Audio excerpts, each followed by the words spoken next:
they know that they have that leverage of taking their needs seriously whenever they voice it, right?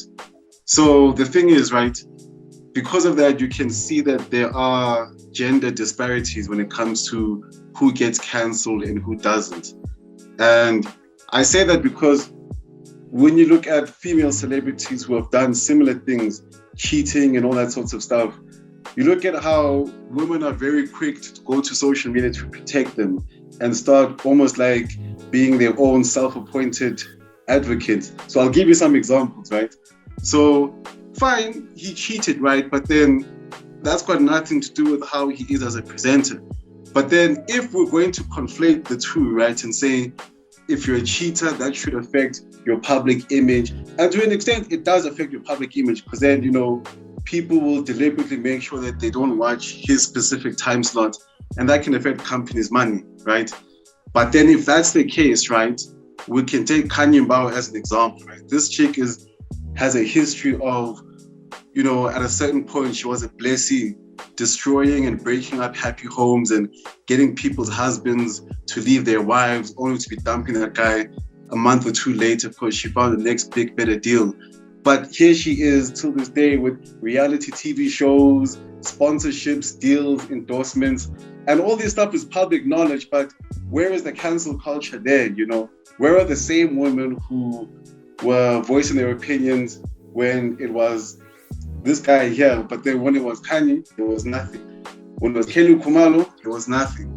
When it's Zodwa, nothing. When there's a couple of other celebrities who cheat and break up happy homes, there's nothing. Let one guy cheat, that's all that he's rebranded with, and we don't want to hear anything else. So you look at even internationally, Chris Brown in this very day and age still can't escape that shadow of Rihanna in what I think was like 2009 or 10 or something. Yeah, that shadow is still looming over him. But Kanye Mbao, it's like when it comes to women in general in the media, there's always that allowance to rebrand yourself. You look at Kelly Kumalo, for example, she's got all these TV shows now, the rebirth of Kelly Kumalo. She's going through her issues. People want to sit down and have interviews to work through your trauma with you and let's hear your side. Maybe there's a reasonable explanation. But when it's a guy, guilty, piece of shit, we don't want to hear it, misogynist, cheater, end of story, we're done with you. Throw him to the lion's den. Nobody wants to hear his side of the story. Maybe she was doing this. It's like, it goes to show that there's still a reluctance to just hear both sides of the story or treat both situations equally on both parts. So I don't know when we're going to get to that day, but the evidence is easily there, as we can see.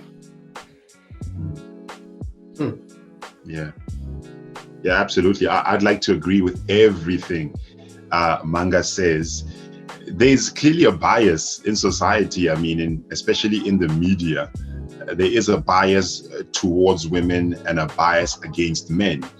And we've spoken about this before, where I said where it comes from or where it originates from is a very understandable place. Like if you're talking about the abuse of power, if you're talking about all the, multiple blows that have been dealt from men's side towards women, not discounting the vice versa, but I think for argument's sake, from men's side towards women, when you think about all of that and how it's happened so frequently over the years and how a lot of it is still happening, whether you're in the media or not, there is a clear bias towards women and against men. And so, of course, it's easy to cancel a guy straight away with one tweet or with one news report without even waiting for any single investigation, because, people are very likely to treat it with the same amount of skepticism or to use a metaphor, they'll just paint every single wall with the same brush. Like, okay, he's an abuser, he's a cheater, then, well, we cancel him. That's just the way it is.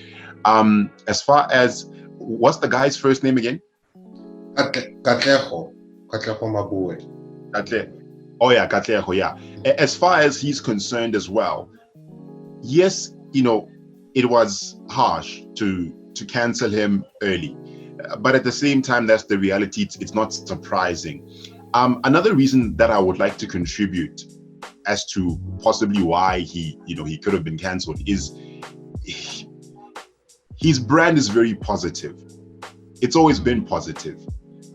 Look at the morning show that he's on. Look at I knew him from the ads that he did for Outsurance, the ad campaigns he did for Outsurance before he went off of that. That was a very positive person. Like, this is a very, not just a person who is good at selling insurance, but he's good at selling his personality and drawing people in with his personality. And so, it just so happens to be the case that people who, initially stand for something positive and sell you a positive brand, whether it's fake or it's not fake, and then end up doing something out of the box, those people get canceled like heavy. And this is regardless of whether you're a man or a woman. Like, society does not take somebody who stands for something positive and preaches a positive message doing something negatively lightly. They don't really take that lightly. And so maybe that also paints a picture towards your Kelekumalos or your Kanyimbaus in response to mangas, because with them, it's like, none of those two women ever came out and said, hey guys, I'm coming out to preach a positive message to your benefit. Like, I'm coming out to say God is good and take care of yourself. No. Those women's main, language, as far as the media is concerned, as far as how they talk is concerned, is I am here to win. And I'm going to do whatever it takes to make sure I win. You've heard Kelikumalo say, these people are trying to destroy me, but they won't succeed. That's her language. Right? So when she does something out of pocket, society is like, that's out of pocket, but it's Kelikumalo. We expect that from her. That's out of pocket, but it's Kanye. Kanye never came out and said, hey guys, I'm a saint. I believe in celibacy. I believe in covering up. She never came. That's not her brand. Like that's completely far left from what she's doing.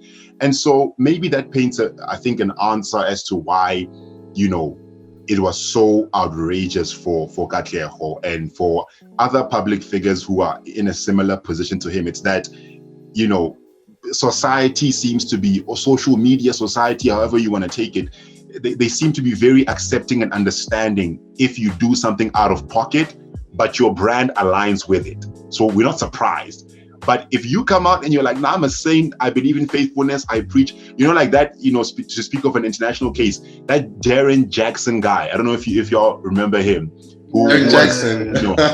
Yeah, right? I'm sorry. This is the guy yeah, no, you can't help but laugh, because this is the guy who came out canceling, all guns blazing, all men, you're like cheating, you're doing this, you wrote a book about it. And, this was the poster boy for faithfulness in a monogamous relationship.